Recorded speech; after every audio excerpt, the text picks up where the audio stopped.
भगवते वासुदेवाय। तुमेव माता सुपिता तुमेव बन्धु सखा तुमेव विद्या द्रविणं तुमेव सर्वे मम देवदेवम्। अर्थ अष्टादश अध्याय। हिरण्यक्ष सहित ବରାହ ଭଗବାନଙ୍କର ଯୁଦ୍ଧ। ମୁନିବର ମୈତ୍ରେୟ କହିଲେ, ପ୍ରିୟ ବିଦୁର, ବରୁଣଙ୍କ କଥା ଶୁଣି ସେହି ମଦୋନ୍ମତ୍ତ ଦୈତ୍ୟ ମନେ ମନେ ବଡ଼ ଖୁସି ହେଲେ।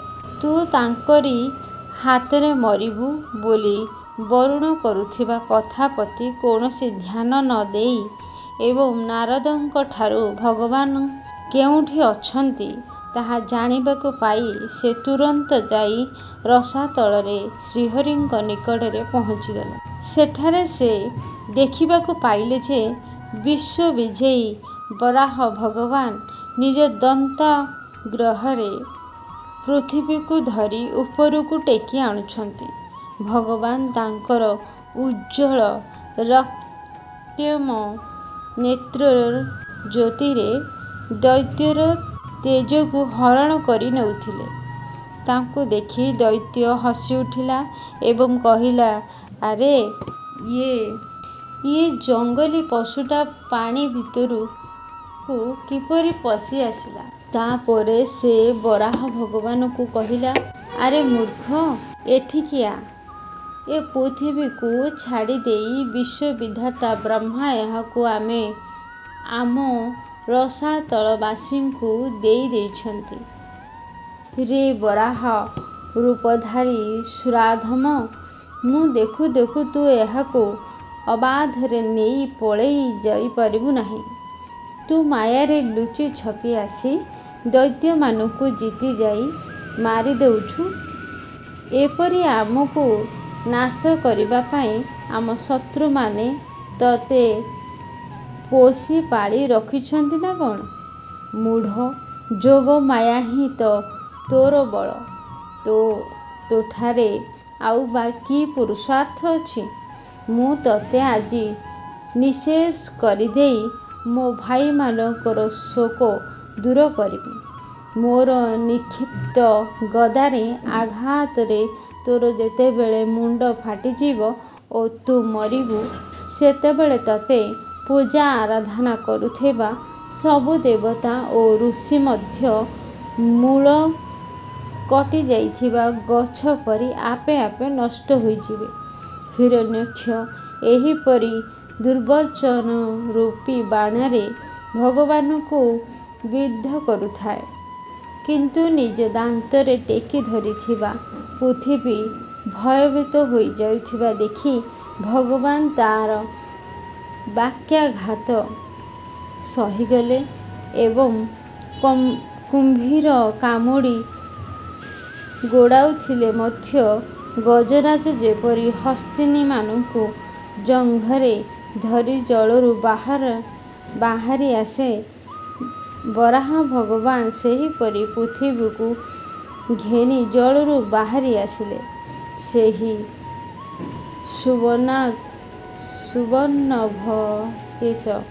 ସୁବର୍ଣ୍ଣାଭକେଶ ଓ ତୀକ୍ଷ୍ଣ ଦନ୍ତ ବିଶିଷ୍ଟ ଦୈତ୍ୟ ନିଜ ଆହ୍ୱାନରେ କୌଣସି ଉତ୍ତର ନ ପାଇ କୁମ୍ଭୀର ହାତୀ ପଛରେ ଗୋଡ଼ାଇ ଆସିବା ପରି ଭଗବାନ ବରାହଙ୍କୁ ଗୋଡ଼େଇ ଆସିଲା ଏବଂ ବଜ୍ର ପରି ଗର୍ଜନ କରି କହିଲା, ଆରେ ତତେ ଏହିପରି ଦୌଡ଼ି ପଳାଇବାକୁ ଲଜ୍ଜା ଲାଗୁନାହିଁ? ସତରେ କହନ୍ତି, ଅସତ୍ ଲୋକଙ୍କ ନିମନ୍ତେ ଅକରଣୀୟ ବୋଲି କ'ଣ ଅଛି? ଭଗବାନ ପୃଥିବୀକୁ ନେଇଯାଇ ଜଳ ଉପରେ ଉପଯୁକ୍ତ ସ୍ଥାନରେ ସ୍ଥିର କରି ରଖିଦେଲେ ଏବଂ ସେଥିରେ ହିରଣ୍ୟକ୍ଷ ଆଗରେ ହିଁ ବ୍ରହ୍ମା ପ୍ରଭୁଙ୍କୁ ସ୍ମୃତି କଲେ ଏବଂ ଦେବତାମାନେ ପୁଷ୍ପବୃଷ୍ଟି କଲେ। ତାପରେ ଶ୍ରୀହରି ଏକ ବିରାଟ ଗଦା ଧରି ତାଙ୍କୁ ଗୋଡ଼େଇ ଆସିଥିବା ହିରଣ୍ୟକ୍ଷ ସମ୍ମୁଖୀନ ସମ୍ମୁଖୀନ ହେଲେ। ହିରଣ୍ୟାକ୍ଷ ସୁବର୍ଣ୍ଣ ଆଭୂଷଣ ଏବଂ ଅଦ୍ଭୁତ କବଚ ଧାରଣ କରିଥାଏ। ସେ ବାରମ୍ବାର କଟୁବାଣୀ ଶୁଣାଇ ପ୍ରଭୁଙ୍କୁ ମର୍ମାହତ କରୁଥାଏ।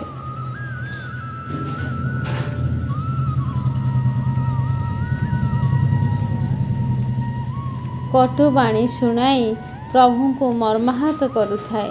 ତାକୁ ଚାହିଁ ପ୍ରଭୁଙ୍କ ମନରେ ପ୍ରଚଣ୍ଡ କ୍ରୋଧ ଜାତ ହେଲା। ତଥାପି ସେ ହସି ହସି ତାକୁ କହିଲେ, ଶ୍ରୀ ଭଗବାନ କହିଲେ, ଆରେ ହଁ, ସତରେ ମୁଁ ଗୋଟିଏ ଜଙ୍ଗଲୀ ଜୀବ।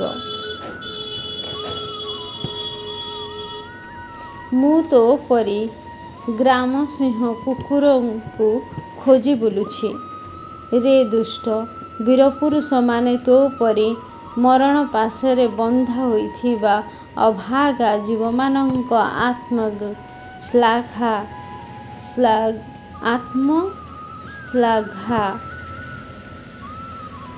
ବୀରପୁରୁଷମାନେ ତୋ ପରି ମରଣ ପାଶରେ ବନ୍ଧା ହୋଇଥିବା ଅଭାଗା ଜୀବମାନଙ୍କ ଆତ୍ମଶ୍ଳାଘା ପ୍ରତି ଧ୍ୟାନ ଦିଅନ୍ତି ନାହିଁ। ହଁ, ତୁ ତ ଠିକ୍ କହୁଛୁ। ରସାତଳ ବାସୀମାନଙ୍କ ପାଖରେ ଥିବା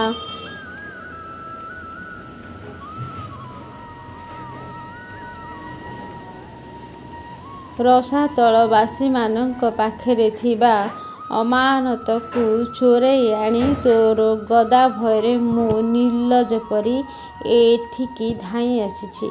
ମୋ ପାଖରେ ବା କେଉଁ ସାମର୍ଥ୍ୟ ଅଛି ଯେ ତୋ ପରି ଅଦ୍ୱିତୀୟ ବୀର ସହିତ ଯୁଦ୍ଧ କରିପାରିବି? ତଥାପି ପଳାଇବାକୁ ଚାହିଁଲେ ବି ଯିବି କୁଆଡ଼େ? ତେଣୁ ଯାହା ହେଉ ମୁଁ କୌଣସି ପ୍ରକାରେ ତୋ ଆଗରେ ସାହସ ବାନ୍ଧି ଠିଆ ହୋଇଛି। ତୁ ହେଉଛୁ ପଦାତିକ ବୀରମାନଙ୍କର ସର୍ଦ୍ଦାର। ତେଣୁ ନିର୍ଭୟରେ ନିଶ୍ଚିନ୍ତ ହୋଇ ମୋତେ ମାରିବାକୁ ଉଦ୍ୟମ କରେ ଏବଂ ମୋତେ ମାରିଦେଇ ତୋ ଭାଇ ବନ୍ଧୁଙ୍କ ଆଖି ଲୁହ ପୋଛିଦେ। ଏ କାମରେ ଆଉ ଡେରି କରନା। ଯେ ନିଜର ପ୍ରତିଜ୍ଞା ପାଳନ କରେ ନାହିଁ ସେ ଗୋଟିଏ ଅସଭ୍ୟ। ସେ ଭଲ ଲୋକଙ୍କ ଗହଣରେ ବସିବାକୁ ଅଯୋଗ୍ୟ। ମୁନିବର ମୈତ୍ରେୟ କହିଲେ, ହେ ବିଦୁର,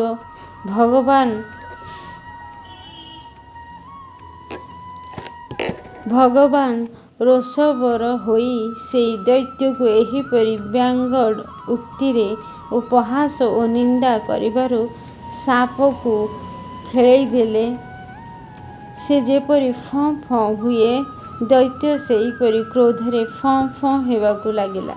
ସେ ଲମ୍ବା ଲମ୍ବା ନିଶ୍ୱାସ ମାରିଲା। ତାର ଇନ୍ଦ୍ରିୟମାନେ କ୍ରୋଧରେ କ୍ଷୁବ୍ଧ ହୋଇ ଉଠିଲେ ଏବଂ ସେଇ ଦୁଷ୍ଟ ଦୈତ୍ୟ ଅତ୍ୟନ୍ତ କ୍ରୋଧର ସହିତ ଝପଟି ଆସି ଭଗବାନଙ୍କ ଉପରେ ଗଦା ପ୍ରହାର କଲା। ପ୍ରଭୁଙ୍କ ଛାତିକୁ ଲକ୍ଷ୍ୟ କରି ସେ ଗଦା ଚଳାଇଲା।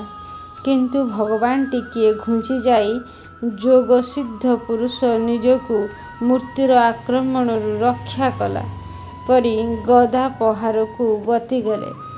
କ୍ରୋଧରେ ଦାନ୍ତ ଚାପି ବାରମ୍ବାର ଗଦା ବୁଲାଇବାରୁ ଭଗବାନ କୁପିତ ହୋଇ ତା ଉପରକୁ ଝପଟି ପଡ଼ିଲେ। ସେ ସୌମ୍ୟ ସ୍ୱଭାବ ବିଦୁର। ଭଗବାନ ତାର ଡାହାଣ ଭ୍ରୁଲତା ଉପରେ ଗଦା ପ୍ରହାର କଲେ। କିନ୍ତୁ ଗଦାଯୁଦ୍ଧରେ କୌଶଳ ହିରଣ୍ୟାକ୍ଷ ସେହି ପ୍ରହାରକୁ ନିଜ ଗଦାରେ ପ୍ରତିହତ କରି ବର୍ତ୍ତିଗଲା। ଏହିପରି ଏକ ଆରେକକୁ ଜୟ କରିବା ଇଚ୍ଛାରେ ଉଭୟେ ହରି ଓ ହିରଣ୍ୟାକ୍ଷ ବିରାଟ ବିରାଟ ଗଦା ଧରି ପରସ୍ପରକୁ ପ୍ରହାର କଲେ। ଉଭୟେ ଉଭୟଙ୍କ ଉପରେ ବିଜୟ ଲାଭ କରିବା ସ୍ପର୍ଦ୍ଧା କରି ଭୟଙ୍କର ଯୁଦ୍ଧ କଲେ। ଉଭୟଙ୍କର ଅଙ୍ଗରେ ଆଘାତ ଲାଗିଲା। କ୍ଷତମାନଙ୍କରୁ ବୋହୁଥିବା ରକ୍ତର ଗନ୍ଧରେ ଉଭୟଙ୍କର କ୍ରୋଧ ଅଧିକରୁ ଅଧିକ ବଢ଼ିଲା ଓ ଉଭୟେ ନାନା ପ୍ରକାର ପଇଁତରା ବଦଳାଇ ଯୁଦ୍ଧ କଲେ। ଏହିପରି ଭାବରେ ଗାଈ ଋତୁମତୀ ଗାଈ ନିମନ୍ତେ ଲଢ଼ୁଥିବା ଦୁଇଟି ଷଣ୍ଢ ପରି ସେହି ଦୁଇଜଣଙ୍କ ମଧ୍ୟରେ ପରସ୍ପରକୁ ଜିତିବା ନିମନ୍ତେ ଅତ୍ୟନ୍ତ ରୋମହର୍ଷଣକାରୀ ଯୁଦ୍ଧ ଚାଲିଲା। ହେ ବିଦୁର, ପୃଥିବୀ ନିମନ୍ତେ ପରସ୍ପର ମନରେ ଯୁଦ୍ଧ ପୋଷଣ କରି ହିରଣ୍ୟାକ୍ଷ ଓ ମାୟାରେ ବରାହ ରୂପ ଧାରଣ କରିଥିବା ଯୋଦ୍ଧମୂର୍ତ୍ତି ଭଗବାନ ଯୁଦ୍ଧ କରୁଥିବା ବେଳେ ଯୁଦ୍ଧ ଦେଖିବାକୁ ସେଠାକୁ ଋଷିମାନଙ୍କ ସହିତ ବ୍ରହ୍ମା ମଧ୍ୟ ଚାଲି ଆସିଲେ। ବ୍ରହ୍ମାଙ୍କ ସଙ୍ଗରେ ହଜାର ହଜାର ଋଷି ଆସିଥାନ୍ତି। ସେମାନେ ଯେତେବେଳେ ଦେଖିଲେ ଯେ ସେହି ଦୈତ୍ୟ ଜଣେ ପ୍ରକାଣ୍ଡ ଯୋଦ୍ଧା, ତା ଭିତରେ ତିଳେ ମାତ୍ର ଭୟ ନାହିଁ, ସେ ଯୁଦ୍ଧରେ ମୁକାବିଲା କରିବାକୁ ମଧ୍ୟ ସମର୍ଥ ଏବଂ ତାର ପରାକ୍ରମକୁ ଚୂର୍ଣ୍ଣ କରିପାରିବା ବଡ଼ କଠିନ, ସେତେବେଳେ ଆଦିଶୁକର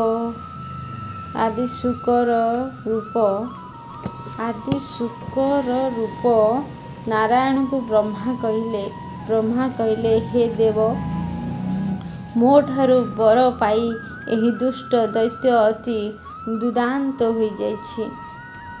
ବର୍ତ୍ତମାନ ଏ ଆପଣଙ୍କ ଚରଣରେ ଶରଣ ନେଇଥିବା ଦେବତା, ବ୍ରାହ୍ମଣ, ଗାଈ ତଥା ଅନ୍ୟ ନିରପରାଧ ଜୀବମାନଙ୍କର ବହୁ କ୍ଷତି କରୁଛି ଓ ସେ ସମସ୍ତଙ୍କ ପାଇଁ ବଡ଼ ଦୁଃଖ ତଥା ଭୟର କାରଣ ହୋଇଯାଇଛି। ଏହା ସମକକ୍ଷ ହେବା ଭଳି ଅନ୍ୟ କୌଣସି ଯୋଦ୍ଧା ନାହାନ୍ତି। ତେଣୁ ଏହି ମହାକଷ୍ଟଙ୍କ ଦୈତ୍ୟ ନିଜର ସମକକ୍ଷ ବୀର ଖୋଜି ଖୋଜି ସକଳ ଲୋକରେ ବୁଲୁଛି। ଏହି ଦୁଷ୍ଟ ହେଉଛି ବଡ଼ ମାୟାବୀ, ଗର୍ବୀ ଓ ନିରଙ୍କୁଶ। ରାଗି ଯାଇଥିବା ସାପ ସହିତ ଛୋଟ ପିଲା ଖେଳିଲା ପରି ଆପଣ ଏହା ସହିତ ଖେଳନ୍ତୁ ନାହିଁ। ହେ ଦେବ, ହେ ଅଚ୍ୟୁତ, ହେ ଦୈତ୍ୟ, ଅନୁକୂଳ ସମୟ ଆସିଗଲେ ଏହାର ବଳ ବଢ଼ିଯିବ, ଏ ଆହୁରି ବଳବାନ ହୋଇଯିବ। ସେହି ସମୟ ଆସିବା ପୂର୍ବରୁ ଆପଣ ଯୋଗମାୟା ବଳରେ ଏହି ପାପୀକୁ ମାରିଦିଅନ୍ତୁ। ପ୍ରଭୁ ଦେଖନ୍ତୁ, ଭୟଙ୍କର ସନ୍ଧ୍ୟାକାଳ ମାଡ଼ି ଆସୁଛି। ସଂସାର ପକ୍ଷରେ ଏହା ଘୋର ବିନାଶକାରୀ। ହେ ସର୍ବାତ୍ମନ୍, ସେହି ସମୟ ଆସିବା ପୂର୍ବରୁ ଏହି ଅସୁରକୁ ମାରିଦେଇ ଦେବତାମାନଙ୍କୁ ବିଜୟ ପ୍ରଦାନ କରନ୍ତୁ। ବର୍ତ୍ତମାନ ଅଭିଜିତ ନାମକ ଶୁଭ ମୁହୂର୍ତ୍ତ ଯୋଗ ଆସିଲାଣି। ତେଣୁ ଆମ ଭଳି ସହୃଦୟମାନଙ୍କ ମଙ୍ଗଳ ନିମନ୍ତେ ଏହି ଦୁର୍ଜୟ ଦୈତ୍ୟକୁ ଶୀଘ୍ର ବିନାଶ କରନ୍ତୁ। ପ୍ରଭୁ, ଆପଣଙ୍କ ହାତରେ ଏହାର ମୃତ୍ୟୁ ସୁନିଶ୍ଚିତ। ଆମର ବଡ଼ ସୌଭାଗ୍ୟ ଯେ ଏ ସ୍ୱୟଂ ଆସି କାଳରୂପୀ ଆପଣଙ୍କ ପାଖରେ ପହଞ୍ଚି ଯାଇଛି। ଆପଣ ଏଥର ଆପଣା ପରାକ୍ରମରେ ଏହାକୁ ବଧ କରି ସମସ୍ତ ଭୁବନକୁ ଶାନ୍ତି ପ୍ରଦାନ କରନ୍ତୁ। ଇତି ଶ୍ରୀ ଶ୍ରୀମଦ୍ଭାଗବତେ ମହାପୁରାଣ ପାରମହଂସ ସଂହିତାୟେ ତୃତୀୟ ସ୍କନ୍ଧେ ହିରଣ୍ୟକଶ୍ୟପ